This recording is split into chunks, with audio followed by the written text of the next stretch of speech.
حفظه الله تعالى ونفعنا به وبعلومه وبركاته وأسراره وأنواره في الدارين آمين يا رب العالمين. Maka kenal olehmu, yakni wahai saudaraku,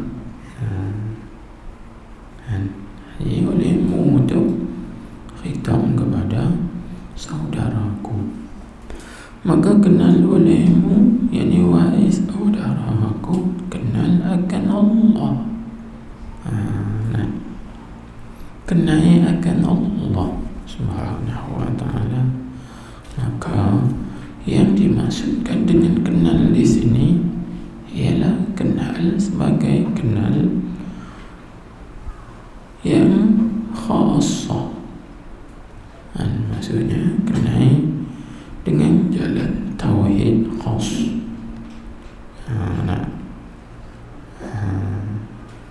Adapun yang kita sebut sebagai ma'rifah kashfiyah atau ma'rifah khasah zawqiyah itu dikenai di sini. Seperti mana kita telah pun menerangkan, menjelaskan bahawa mengenal itu ada 4 kategori, kan? Ada 4 bagi. Ada ma'rifah haqiqiyah, ada ma'rifah ayaniyah, ada pula ma'rifah kashfiyah, ada pula ma'rifah burhaniyah. Jadi itu kita dah urai dah selalu. Kalau lupa boleh tengok dalam kitab Syarah Hikam As-Sufiyah. Tengok sana. Kita membahagikan, ulama membahagikan ma'rifah itu kepada 4 bahagian.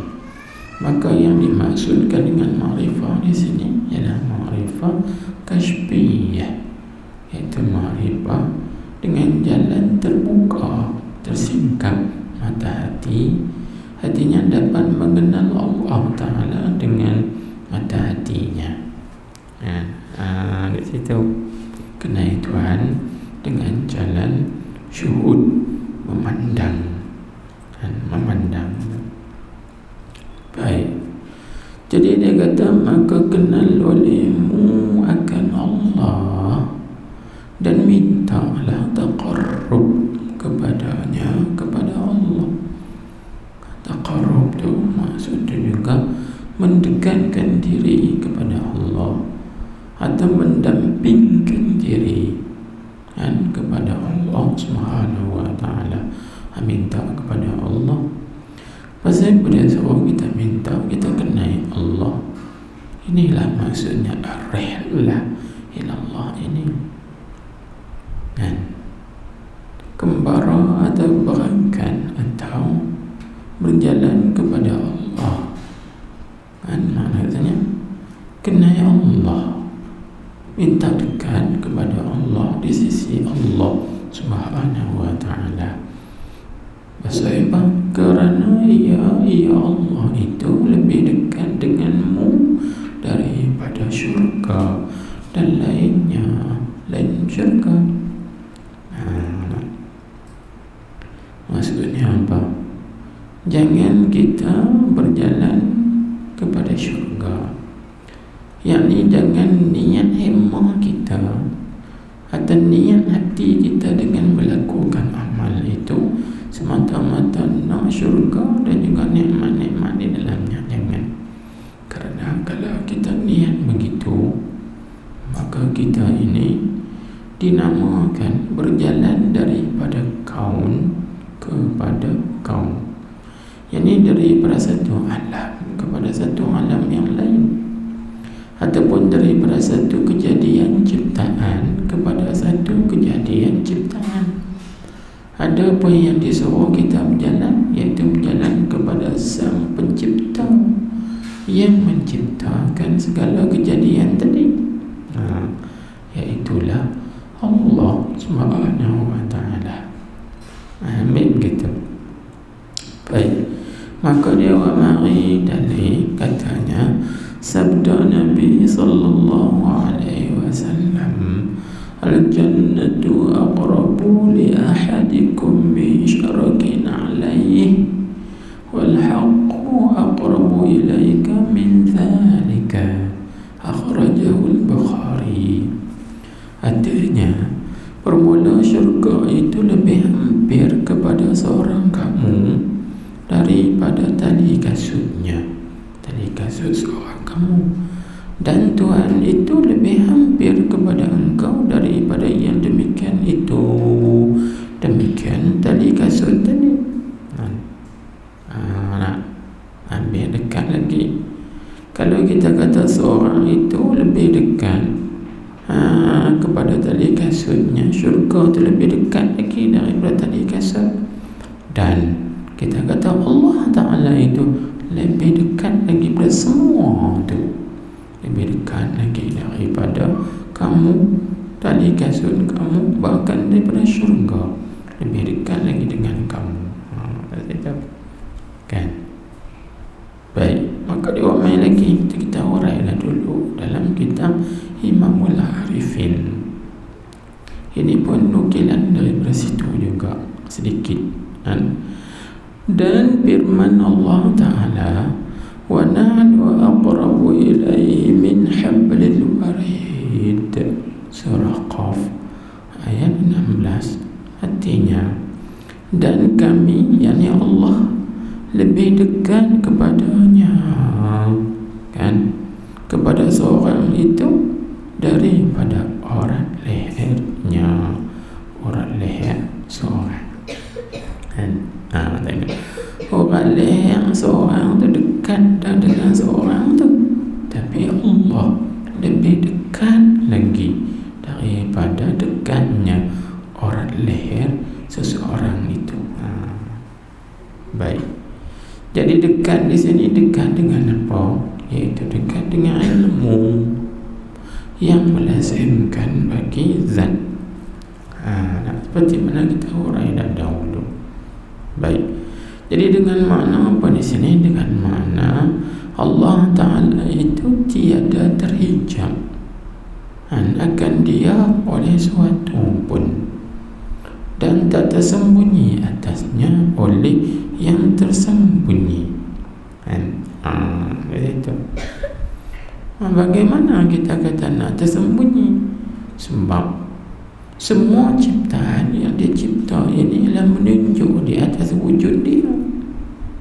Jadi bila kita tengok sesuatu, maka kita nampak dia sebelum sesuatu. Ini yang diungkapkan oleh ulama. Ma ra'aitu syai'an illa wa ra'aitu Allah qablahu. Aku tidak melihat sesuatu melainkan aku melihat Allah sebelumnya, sebelum sesuatu. Kan? Itu dekat sangat. Tapi kita hari ini kita berasa jauh dan kita berasa terhijab, tak nampak mana. Sebab terhijab tu hijab basirah kita yang kita urai dah baru ni, hijab basirah, mata hati kita terhijab. Sebab tu Syekh Ibn Atha'illah dalam hikamnya menyebut al-haqqu laisa bimahjubin wa innamal mahjubu anta anin nazari ilaihi. Dia kata Syekh Ibn Atha', dia kata apa? Al-haqqu laisa bimahjubin, bermula Allah Ta'ala itu tidak terhijab. Allah Ta'ala ni tak terdinding, kan? Wa innamal mahjub, dan hanya yang terdinding itu anta, engkau. Engkau yang terdinding, engkau yang terhijab. Allah Ta'ala tak terhijab, kan? Di situ, kerana tidak ada sesuatu pun yang menghijab Allah, tak boleh. Tapi yang terhijab tu kita. Mana anin nazari ilaihi, terhijabnya engkau itu daripada memandang kepadanya, kepada Allah. Jadi hati kita tu terhijab, tak dapat memandang Allah. Apakah yang menghijabkan? Aghyar, akdar, benda-benda yang lain daripada Allah, kan, kekeruhan dunia, makhluk-makhluk yang ada dalam hati kita. Inilah hajib yang menghijabkan mata hati kita ini daripada syuhud dan juga memandang kepada Allah Subhanahu wa ta'ala. Allah tak terhijab sebab Allah itu al-zahir, dia yang nyata, kan? Dia dekat dengan kita, dekat sangat di situ. Sebab itulah kita minta taqarrub, mendekatkan diri kita kepada Allah Subhanahu wa ta'ala, mendampingkan diri kita kepada Allah Subhanahu wa ta'ala. Baik, tengok sebut. Dan apabila engkau menuntut akan Allah, jadi ar-rihlah ilallah ini maksudnya kita mencari Allah, menuntut Allah, yakni menuntut keredaannya, mencari cintanya, maksudnya gitu, kan? Itu maksud. Dan apabila engkau menuntut mana mencari akan Allah, bukan kita cari zat dia, zat tak boleh cari, maka dia tak tempat, kan? Habis yang kita tuntut cari apa? Cari reda dia, cari makrifat dia, cari cinta dia. Itu yang kita cari.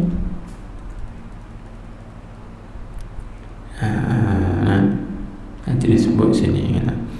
Dan apabila engkau menuntut, ini mencari akan Allah, ini cari akan ma'rifatnya, akan ridanya, akan cinta mahabbah dia, cinta Allah itu apa itu? Dan berjalan engkau kepadanya, atau pada kata menuntut. Bila engkau menuntut, mencari, engkau pun berjalan kepada dia, kepada Allah. Apa yang dia suruh kita tuntut, kau tuntutlah akan ma'rifatnya. Cari ma'rifat Allah, kenai Allah. Ma'rifat di sini seperti mana yang kita jelaskan, iaitu ma'rifat khassah, ma'rifat kashfiyah, kan? Minta tu, cari ma'rifat yang tu agar terbuka, tersingkap mata hati kita ini, dapat mengenalinya dengan jalan syuhud. Dan syuhud apa? Syuhud af'al dia, syuhud asma' dia. Dia tak lari pada yang tu, dia tak lari pada empat tu. Syuhud af'al dia, syuhud asma' dia, syuhud sifat dia, syuhud zat. Syuhud zat dengan makna kita syuhud dengan mata hati kita, tiada yang mawujud, yang sebenar-benar wujud, melainkan Allah Ta'ala jua yang mawujud hakikinya. Itu tauhid zat, kan? La mawujud illallah, tidak ada yang ada sebenar-benar ada, melainkan Allah jua yang ada sebenar-benar adanya. Jadi latih mata hati kita itu supaya dapat memandang begitu, ya. Baik. Lepas itu dia pesan dengan jangan engkau tuntut nikmat-nikmat syurganya syurga Allah. Jangan. Jadi kalau kita nak menuntut Allah, kita berjalan kepada Allah. Apa makna berjalan kepada Allah? Sekali lagi ambil faham. Jadi berjalan kepada Allah ni maksudnya berjalan dengan mengerja amal ibadat. Sekali kita Nak berjalan kepada Allah, nak jalan ke mana? Allah Ta'ala bukan bertempat, bukan duduk tam ni. Kalau duduk tam ni kita berjalan boleh sampai. Ya Allah Ta'ala tak bertempat. Nak jalan kan? Itu nak kena faham apa makna berjalan. Jalan di situ dengan mana mengerja amal ibadat, buat taat, khidmat.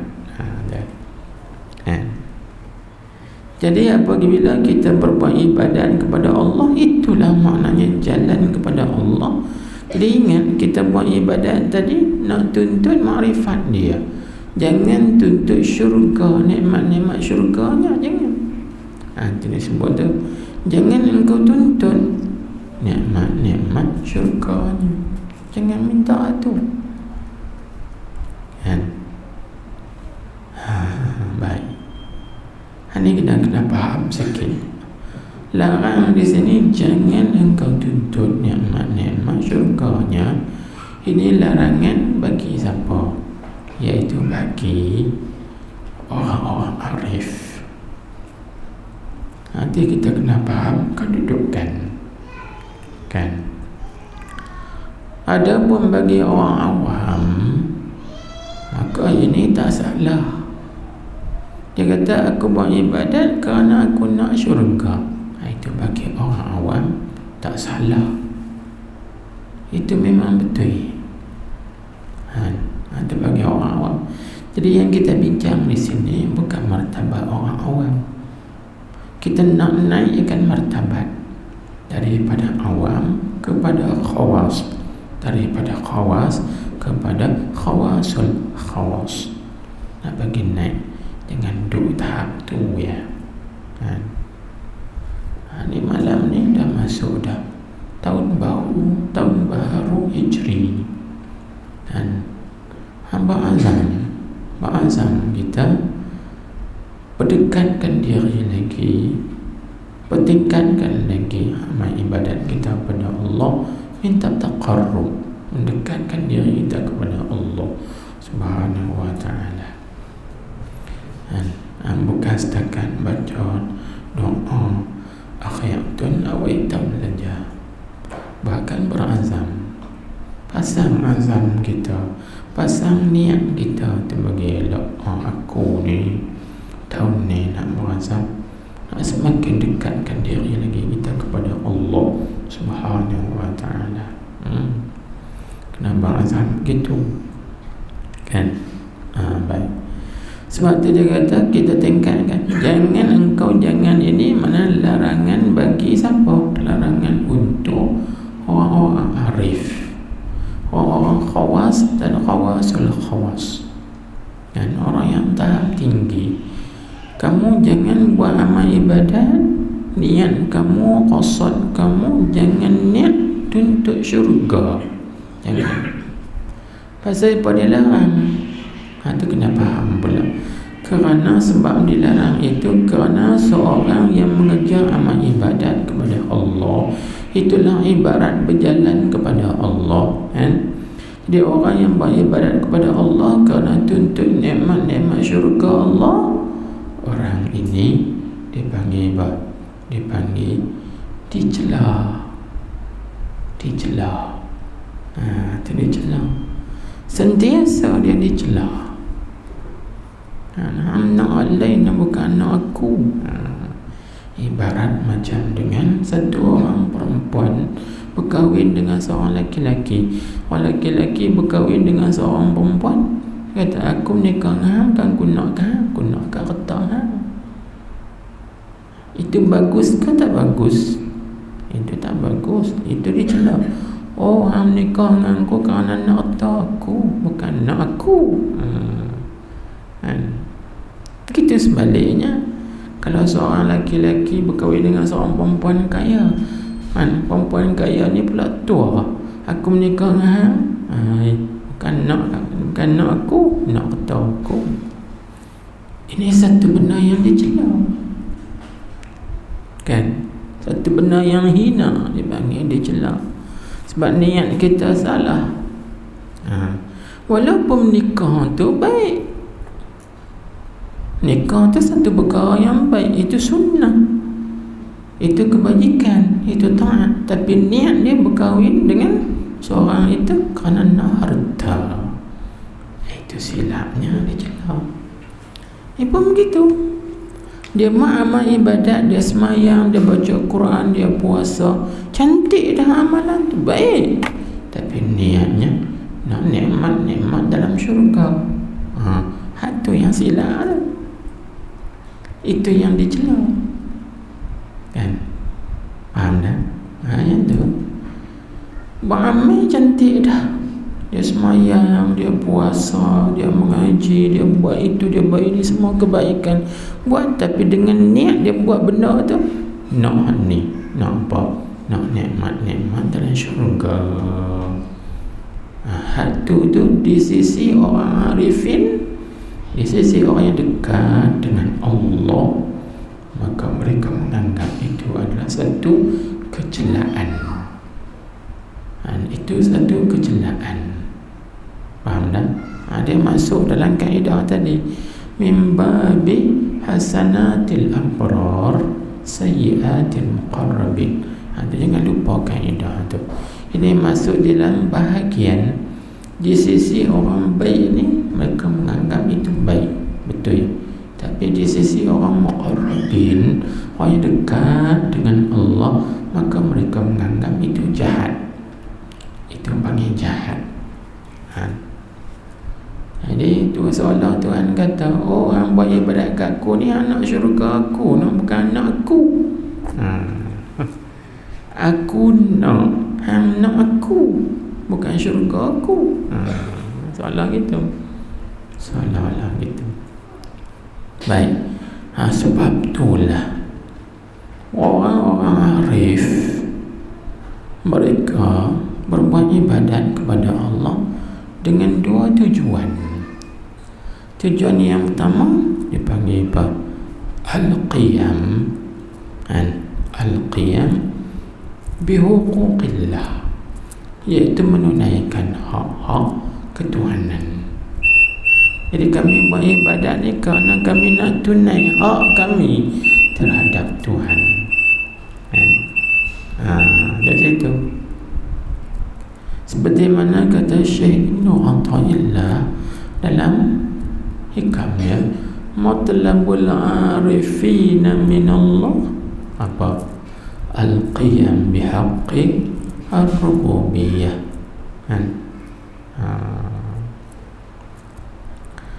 Al-qiyam bihaqqi al-ubudiyyah, iaitu tuntutan orang-orang arif daripada Allah ialah nak menunaikan hak-hak kehambaan mereka kepada Allah. Jadi kita ni hamba, Allah tu Tuhan. Jadi aku buat kerja semua ni, aku nak tunai hak kehambaan aku ni terhadap Tuhan aku. Itu tuntutan orang arif. Tuntutan orang arif. Mereka hanya nak menunaikan hak-hak hamba. Jadi bila kita ni hamba, buat kerja hamba lah, jangan buat kerja Tuhan. Jadi kita ni hamba, jangan jadi Tuhan. Ni dah, bila kita hamba pergi buat jadi Tuhan, salah tak? Salah. Belagak jadi Tuhan. Kita ni kuli, belagak jadi bos. Salah. Nak kena nak kena tu panggil salah adab kita. Adab kita dengan Allah Subhanahu Wa Taala. Ingat diri, kenal diri. Hang siapa? Hang tu hamba. Bila hang hamba, buat kerja hamba lah. Tak usah dah buat kerja Tuhan. Tuhan serah kerja dia, tu kerja dia, bukan kerja kita. Jangan kita lah kuli pekerja buat kerja kita. Tak usah lah kita kuli ni nak buat kerja bos, nak jadi bos. Itu salah. Kita kena faham tu. Aku hamba, jadi aku kena buat kerja aku hamba. Apa kerja aku? Menunaikan hak-hak kehambaan. yang dituntun oleh Tuhan kan. Jadi kita menunaikan hak-hak kehambaan kita yang dituntun oleh Allah Ta'ala kepada kita. Tuhan tuntun apa? Tuntun kepada kita ubudiyah, jadi hamba. Hamba siapa? Hamba dia, bukan hamba bagi yang lain. Ini kita buat kerja kerana nak syurga, maknanya kita bukan jadi hamba Allah, kita jadi hamba syurga. Tuhan suka tak kita jadi hamba yang lain pada Allah? Tuhan tak suka. Sebab tu dalam hikam juga Syekh menyebut, ma ahbabta syai'an illa kunta lahu 'abdan. Engkau tidak mencintai sesuatu melainkan engkau akan jadi hamba bagi sesuatu. Maksudnya kalau kita beramal, kita nak pada syurga, engkau jadi hamba syurga. Wa huwa la yuhibbu an takuna li ghairihi 'abdan. Sedangkan Allah Ta'ala tak suka engkau menjadi hamba selain daripada hambanya. Tuhan tak suka. Tuhan cemburu kan? Tuhan cemburu. Aku tak suka hang jadi hamba yang lain pada hambaku. Tiba-tiba kita jadi hamba bagi syurga, hamba bagi pahala, hamba bagi anak bidadari. Tak mau tu, tak mau. Itu nak orang panggil tak nama lagi ar-rihlah ilallah. Itu kena fahami bagi betul ni.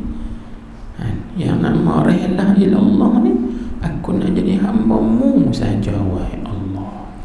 Aku tak nak jadi hamba dunia, hamba pangkat, hamba jawatan, hamba duit, hamba harta dan sebagainya. Aku tak nak. Di situ kan. Baik. Di situ waktu tuntutan orang arif ni ialah nak menunaikan hak kehambaan mereka kepada Allah, yakni nak jadi hamba Allah saja. Maka ketika itu barulah mereka ini bebas, merdeka daripada diberhambakan oleh yang lainnya. Sebab tu orang sufi ni juga, orang arif ni juga, mereka ini dinamakan al-ahrar. Al-ahrar maksudnya orang-orang yang bebas, merdeka. Maksudnya mereka menjadi hamba Allah Ta'ala sejati, tidak jadi hamba yang lain. Itu orang yang sampai kepada maqam hurriyah, maqam kebebasan, kemerdekaan. Apa makna maqam kebebasan kemerdekaan? Iaitu orang yang tidak ditakluki ataupun orang panggil tidak dikuasai oleh yang lain, tidak dipengaruhi oleh yang lain. Dia bebas. Jangan kita contoh, hari ni kita merdeka, nama yang merdeka, tapi sebenarnya kita dikuasai, dipengaruhi fikiran kita, pahaman kita oleh barat dan seumpamanya. Itu tak bebas, tak merdeka namanya. Walaupun duk laung merdeka, laungan saja yang isi kosong, tak ada isi, tak ada. Fikiran kita dijajah, sifat kita dijajah, pakaian kita dijajah, akhlak kita dijajah. Tak mana merdekanya. Ni banyak orang tak faham benda ni. Baik. Kemudian cuba kita tengok kan, dia sebut kerana apa yang dia tak bagi tuntut nikmat syurga tu ilan bagi jangan. Kerana ilan bagi kata jangan engkau tuntut nikmat syurganya. Kerana ia nikmat syurga tu satu kaun, mana satu kejadian. Kaun di sini maknanya kejadian daripada mukawwanatnya, yakni daripada beberapa kejadiannya, kejadian Tuhan. syurga itu masih dikatakan makhluk. Faham tak? Itu maksud kejadian Allah. Ini Allah Ta'ala yang jadikan dia. Nikmat-nikmat dalam syurga juga kaun, nama makhluk lagi. Jadi kalau kita buat amal ibadat tu kaun, makhluk. Faham tak? Kemudian kita nak kepada syurga, maknanya nak kepada kaun. Ini namanya berjalan daripada kaun kepada kaun. Jadi berjalan daripada kaun kepada kaun tak ada artinya. Tak ada artinya.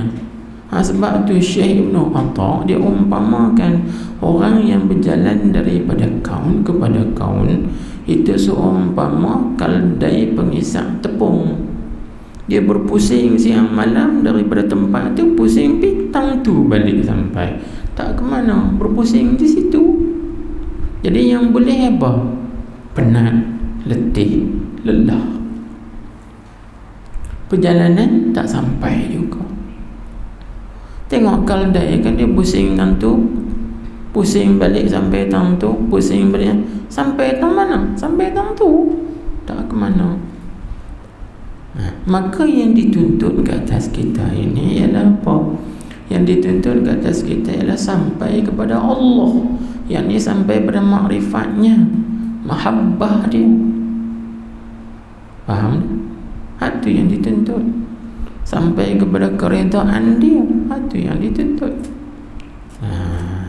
Itu situ. Ni benda ni kita kena ambil halusi dah. Bagi naik maqam, naik maqam tu. Jadi maqam yang kita bincang ni maqam hati, tarbiyah, latih hati kita tu, niat, qasad, tujuan hati kita tu ke situ, yakni kepada Allah. Baik, tengok dia kata lagi.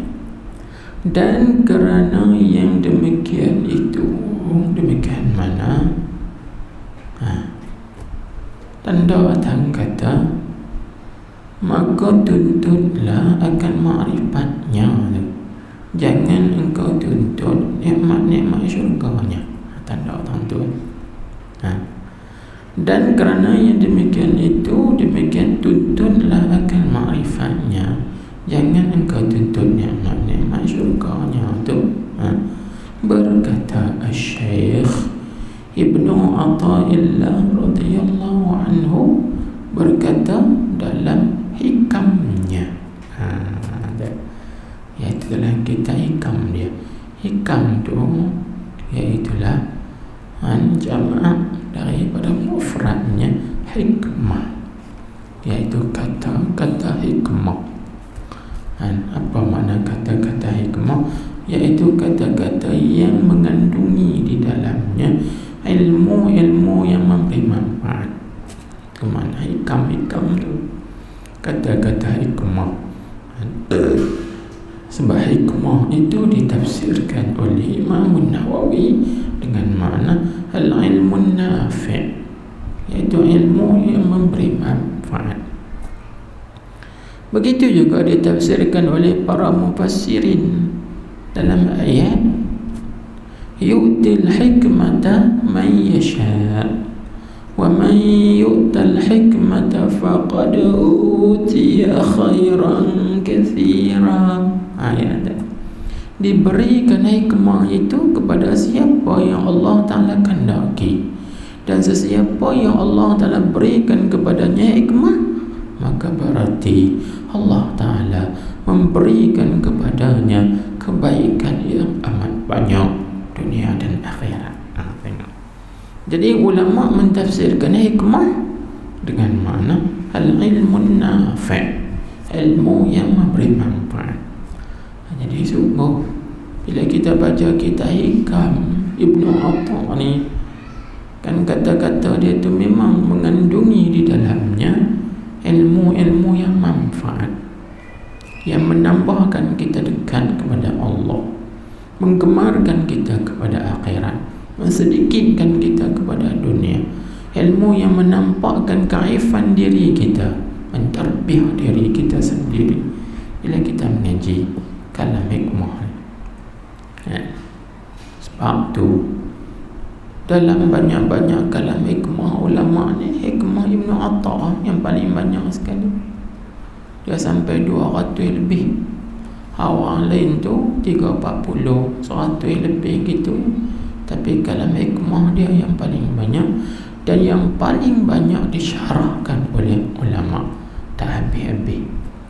Al-Imam Syekh Zarruq saja, ulama Fas, ulama Maghribi, dia saja syarah dia terhadap kitab hikam ni ada 32 syarah. Al-Imam Az-Zarruq Al-Fasi Al-Maghribi, Fes, kota Fes di Maghribi Morocco, kota lama. Dia saja mensyarahkan hikam ni 32 kitab karangan dia. Yang dicetak tak sampai, yang dicetak ada 345 ya, 30 lebih yang disyarah oleh dia sendiri. Syarah yang berlain-lainan, bukan sama, yang berlain-lainan. Masya Allah. Lepas tu ulama-ulama yang lain yang mensyarahkan hikam ni banyak lagi. Tapi kata ulama, antara syarah hikam yang paling bagus iaitulah yang disyarahkan oleh Al-Imam Al-Arif Billah Ibnu Ajibah Al-Hasani, yang nama kitabnya Iqazul Himam fi Syarhil Hikam. Ini syarahan hikam yang paling bagus, dipanggil Ahsan Asy-Syuruh. Dipanggil yang paling bagus daripada segala syarah-syarah hikam Ibn Athaillah. Milikilah kitab tu, cari kitab Iqazul Imam fi Syarhil Hikam. Ada satu lagi nama Ib'adul Ghumam, itu juga disyarah oleh beliau. Ib'adul Ghumam. Baik. Jadi apa kata Syekh Ibn Atta dalam kata-kata hikmah dia, ucapan karamahnya, dia kata la tarhal min kaunin ila kaunin fatakuna kahimari raha yasiru wal makanu alladhi irtahala ilayhi huwa alladhi irtahala minhu walakin irhal min al-akwani ila al-mukawwini wa anna ila rabbikal muntaha wa anzur ila qawlihi sallallahu alaihi wasallam faman kanat hijratuhu ila Allahi wa rasulihi fahijratuhu ila Allahi wa rasulihi wa man kanat hijratuhu ila dunya yusibuha aw imra'atin yatazawwajuha. Itu mengikut satu riwayat. Ada satu riwayat yankihuha, jadi yatazawwaju dengan yankihu satu makna kan. Cumanya orang terjemah yankihu menikah, nakah, yankihu nikah. Kalau yatazawwaju itu berkahwin, ini satu makna. Yang tengok tu imam bila dia nak akan nikah mempelai, dia kata ba'angkah tuka wa zawwajtuka. Dia sebut dua sekali, ku nikahkan dikau dan ku kawinkan dikau. Dua sekali kan. Angkah tuka wa zawwajtuka, aku kawinkan dikau, ku nikahkan dikau. Atau angkah tuka, aku nikahkan dikau. Wa zawwajtuha, dan ku kawinkan dikau. Itu. Atau uzawwijuka, aku kawinkan engkau. Disebut. Jadi dua riwayat itu satu makna. Cuma kita nampak riwayat di sini bagi yatazawwajuha, boleh kita tulis wa fi riwayatin yankihuha. Boleh gitu kan. fahijratuhu ila ma hajara ilaihi. Hadis ni riwayat Imam Bukhari, Muslim, sahih. Fafham qawlahu alaihi salatu wassalam fahijratuhu ila ma hajara ilaihi wa ta'ammal, atau pada kata fafham hazal amra in kunta dha fahmin wassalam, ay wassalamu ala man ittaba'al huda. Wassalam ay wassalamu ala man ittaba'a al-huda.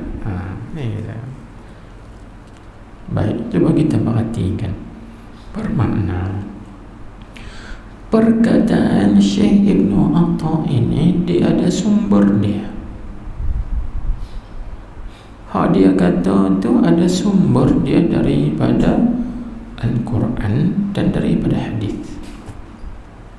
Sebab tu kalau kita cari kitab syarah hikam yang disyarahkan oleh ulama moden sikit, ulama baru belakang ni, iaitu Syahid Dr. Muhammad Ramadan Al-Buti, ulama Syria yang mati ditembak kan, dalam masjid di tengah-tengah mengajar. Orang bom, orang meja meletup, ada lagi orang main tembak dia, mati syahid dalam masjid tengah mengajar.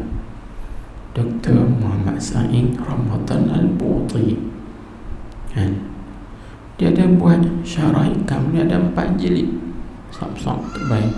Dia tulis itu syarhun wa tahlilun lil hikam al-ataiyah, 4 jilid kan, ada 4 jilid terbaik-terbaik yang ditulis oleh doktor.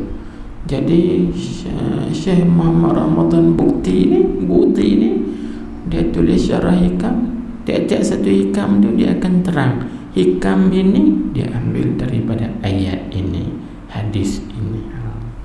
Maknanya perkataan Syekh Ibnu Atha bukan perkataan dia semata-mata, tetapi ada sandaran dia daripada ayat Al-Quran dan hadis Nabi sallallahu alaihi wasallam. Tengok ni, perkataan dia ni bersandarkan kepada ayat Quran dan juga kepada hadis. Ayatnya mana? Ayatnya wa anna ila rabbikal muntaha, tu ayat ni. Hadisnya mana? Tu faman kanat hijratuhu ila Allah wa rasulih fa hijratuhu ila Allah wa rasulih ila akhirih. Tengok. Baik, maka kita tengok terjemah dia. Dia kata apa? Arti perkataan Syekh Ibnu Atha ni buat syahid bahawa kalau kita nak beramal ibadat kepada Allah, berjalan menuju Allah dengan buat amal ibadat, maka kita tuntutlah ma'rifah. Jangan tuntut nikmat-nikmat syurganya. Mana dia main tali, main tali syahid dia. Tengok dia kata, artinya janganlah engkau berangkat. Itu bahasa kampung kita dah. Hampa nak berangkat ke mana ni, nak pergi mana ni, berangkat tu nak berhijrah lah, nak berjalan, atau mengembara. Hampa duk berangkat nak mana? Sebab apa dia terjemah berangkat? Yalah, bila seorang dalam jalan, dia angkat Nabi semua kan, angkat barang-barang dia, keperluan dalam perjalanan, beg-beg, baju-baju, makanan segi sebanyak lagi dah. Itu berangkat lah. Dia kata janganlah engkau berangkat dan berjalan. Lagi aku tak faham pula berangkat, terjemah pula lagi bagi mudah faham. Dan berjalan, jangan engkau berangkat dan berjalan daripada satu kaun tu maksudnya kejadian, kepada satu kaun yang lain, kepada kejadian yang lain.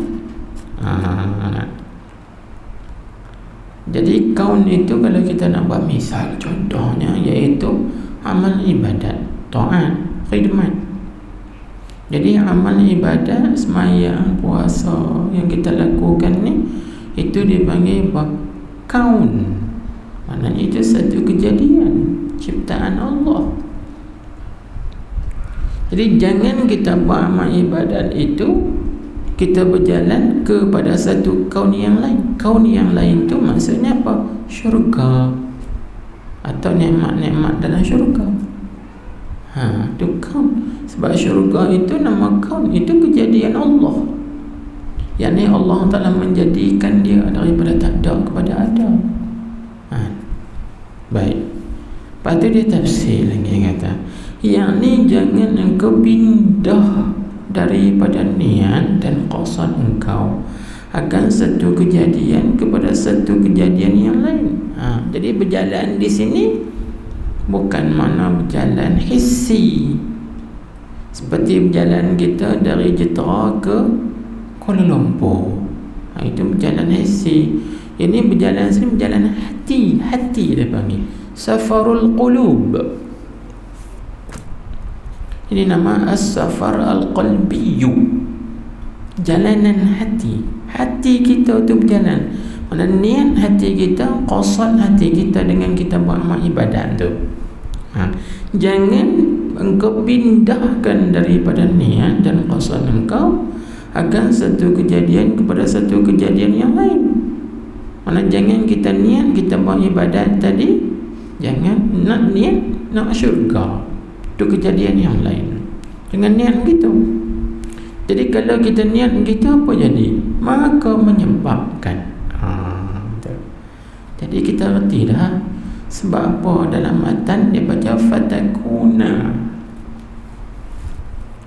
Ini kembali balik kepada kaedah nahwu.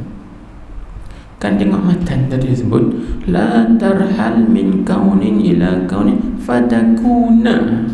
Pasal baca fatakuna, sedangkan bukan ada amil nasab pun. Biasanya bila baca fatakuna, dulunya tu kena ada amil nasab, baru boleh baca fatakuna ada amil nasab. Ni tak ada amil nasab pun.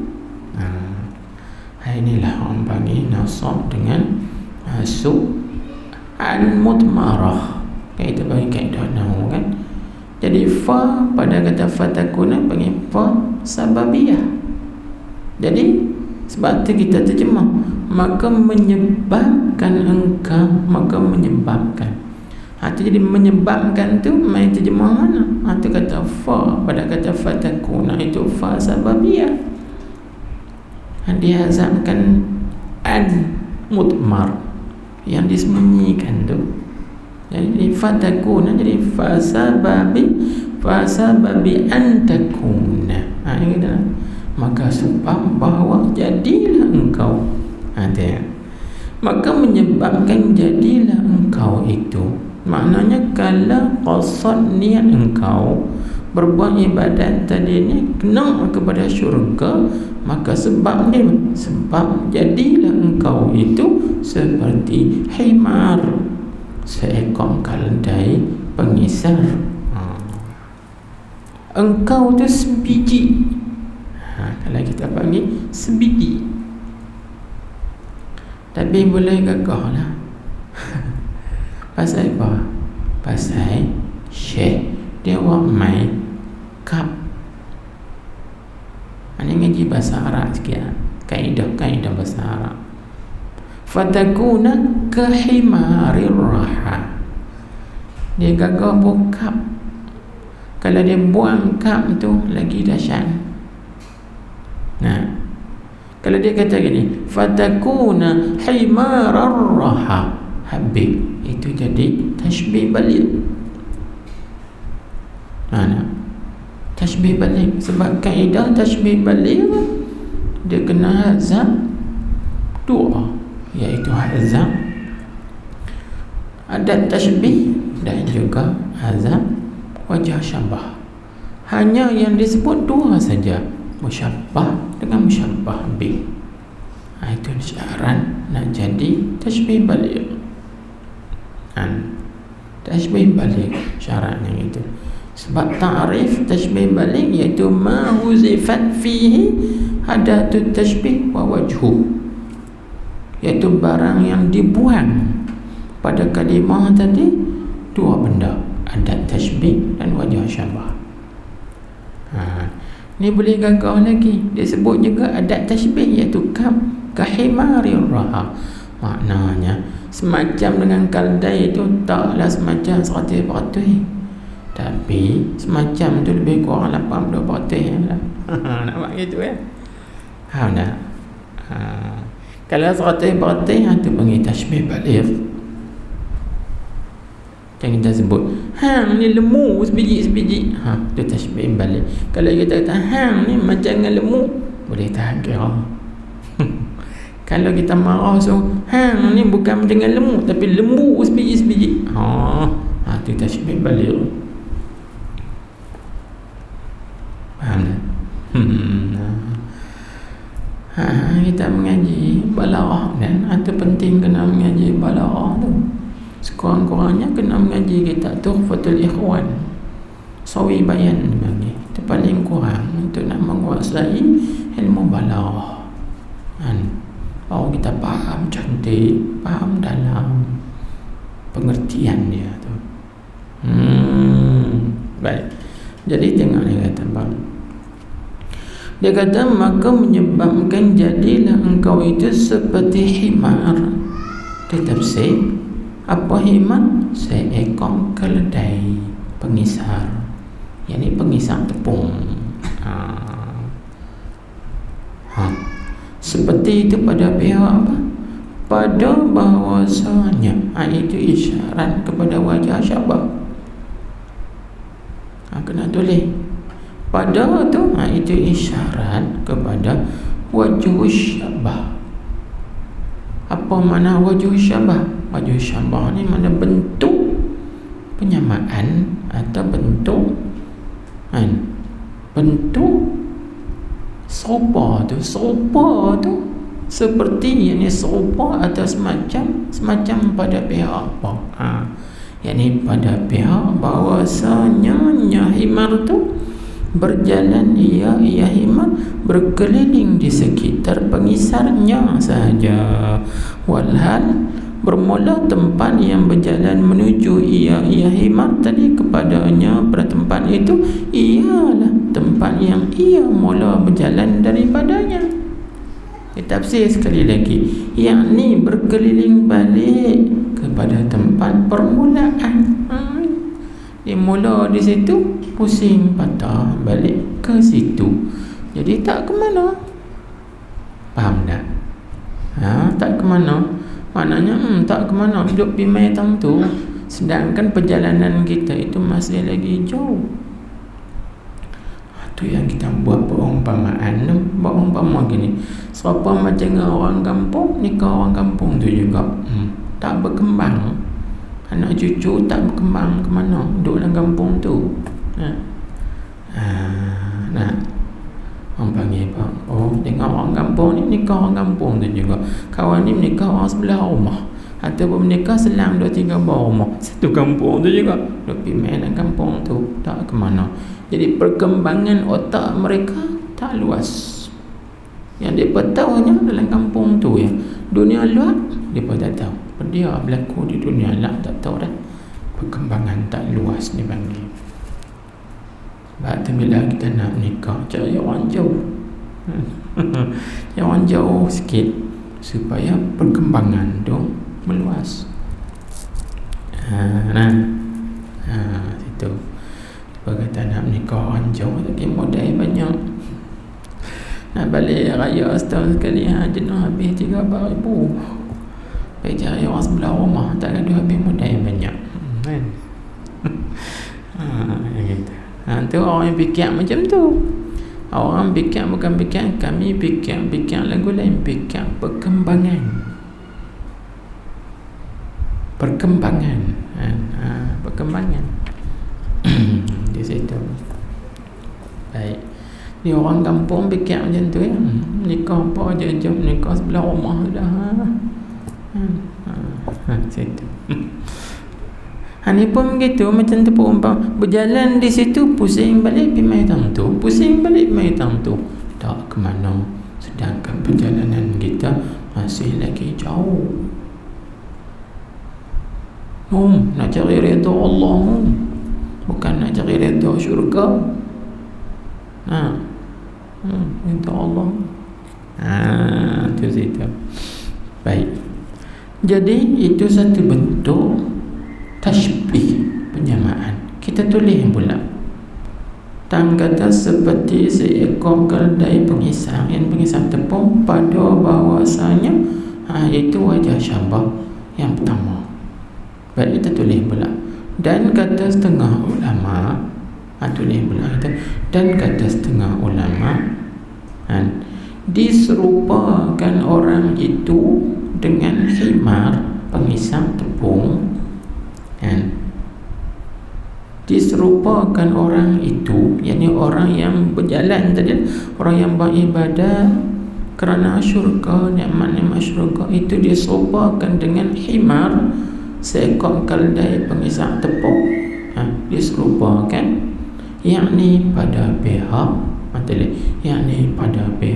bodohnya dan sedikit kepahaman pengetahuannya. Jangan tak salah, orang kampung ni, orang kampung tu pada pihak apa? Pengetahuannya tak luas, dia tak berkembang. Jadi yang dia tahu adalah kampung tu kan.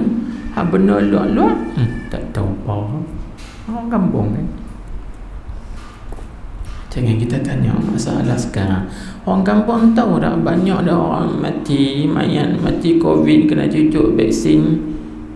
Mereka tak tahu, tak dengar pun mati dalam kampung. Dalam kampung tu dia tahu. Dengar baru seorang mati.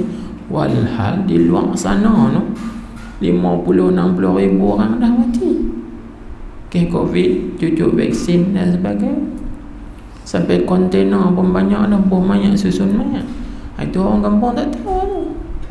Nak tahu lagi mana duduk dalam kampung ya. Jadi ibarat macam itulah. Maknanya perkembangan otak sedikit faham, dia tak tahu. Dia tahu dalam kampung pergi mana? Pergi motong getah pagi-pagi, pergi nasi lemak, bawa nasi lemak sebungkus dah, motong getah, pergi ke Bendang gitu. Pusing-pusing pergi main tang tu, tak pergi tang lain. Bukan kita nak belakang orang kampung tak, tapi contoh nak bagi faham. Bahkan itu ada kebaikan dia. Jadi dia pun tak tahu maklumat luar, itu satu perkara yang bagus. Bagus juga. Kita tak nafikan, cuma misal contoh bagi faham. Duk main tang tu, pergi situ, pergi sini, main situ, main sini, tak ke mana. Ini orang panggil libaladati, dia panggil dalilun wa isyaratun ila baladati wa qillati fahmihi, iaitu isyarat dan menunjuk kepada kebodohannya dan juga kepada sedikit faham dia tak luas. Yang itu ada bintang tu saja kepahaman dia. Itu satu bentuk dipanggil wajah syabah. Baik. Jadi bila mana kita pelajari dalam bab tashbih ni dia ada 4 rukun dia. Musyabbah bi, lepas tu ada tashbih, wajah syabah. Dia ada satu lagi, dia panggil apa? Gharat tashbih. Dia ada 5 semua. Rukun dia ada 4, tapi ada satu lagi namanya gharadut tashbih. Itu dalam kitab Balaghah. Gharadut tashbih ni maksudnya apa tujuan ulama buat perumpamaan. Tu panggil gharad at-tashbih. Apa tujuan? Apa maksud ulama buat perumpamaan, perbandingan begini? Itu panggil gharad at-tashbih. Maka kita tulis. Jadi tujuan Syekh Ibn Atha'illah, dia buat perumpamaan orang yang mengejar amal ibadat kepada Allah dengan niat dan qasadnya nak syurga. Maka ini apa tujuannya? Tujuannya ialah supaya Jangan kita buat begitu. Jangan niat kita ke situ. Sebab kalau niat kita ke situ, berarti kita ni orang tak cerdik. Jadi dia menjagakan, dia memelihara kita. Jangan, artinya jangan kamu jadi seperti itu. Maksudnya gitu. Tu orang ni. Tapi jadilah orang yang cerdik. Orang yang cerdik mana? Orang yang cerdik ialah orang yang bukan nak benda tu, tapi dia nak redha Allah, nak cinta Allah, nak mengenali Allah Subhanahu wa ta'ala. Itu orang ni. Dan itu bagi orang tashbih, tujuan diserupakan begini. Ni dia nak menyatakan orang mana? Yakni bahkan, tengok kita balik, yakni bahkan berjalanlah engkau daripada segala akuan kepada segala kejadian ini, berjalan kepada mukawwinnya, yakni yang menjadikan akuan itu mukawwin. Yakni berangkatlah dan berpindahlah engkau akan hati. Tengok. Jadi berangkat ni berangkat hati. Itu yang kita sebut tadi, safarul qulub ataupun safar qalbi. Jalan hati kita tu. Hati kita tu niat qasad. Jadi jangan kita niat qasad makhluk, tapi kita niat berangkatlah hati engkau daripada qasadnya hati akan segala makhluk kejadian, berpindah kepada ta'alluq, berpindah kepada Tuhan yang menjadikan, yang ialah Tuhan yang menjadi Allah Subhanahu wa ta'ala. Itu yang dia rasal, dia panggil gharadnya, tujuannya nak suruh kita begitu, nak suruh kita begitu. Buatlah amal ibadat kerana Allah, yakni kerana wajah Allah, zat Allah Ta'ala semata-mata. Jangan kerana gharad, tujuan-tujuan yang lain. Jangan. Barulah kita ini diakui sebagai hamba Allah yang sebenar-benar. Hak tu yang nak, aku nak jadi hamba Allah ya. Aku tak nak hak lain. Tu kan. Baik. Jadi di sini ulama berkata, nak berjalan daripada kaun kepada mukawwin ini ada 3 syarat. Ada 3 syarat baru sah perjalanan ini. Kalau tak cukup 3 syarat ni, tak sah perjalanan dia itu. Dia nak berjalan daripada makhluk kepada pencipta makhluk, tak sah. Apa 3 syarat itu? Wallahu a'lam. Kita sambung malam esok insya-Allah. So cukup nak ya, kena buat suspend lah sikit. Kalau tak buat suspend itu jadi suspend lah, keluar asap saja. Tak lepak.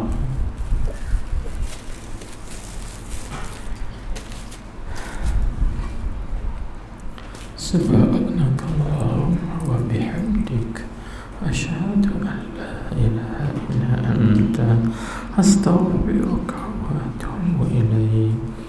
Allahumma salli ala sayyidina Muhammadin nabil ummi wa ala alihi wa sahbihi wa sallim. Bismillahirrahmanirrahim. Alhamdulillahi rabbil alamin. Wa sallallahu wa sallam alaihi. Allahumma aftah alaina hikmataka wa انشر علينا رحمتك يا أرحم الراحمين. اللهم اهدنا وسددنا. ربنا آتنا في الدنيا حسنة وفي الآخرة حسنة وقنا عذاب النار. وصلى الله وسلم عليه والحمد لله رب العالمين.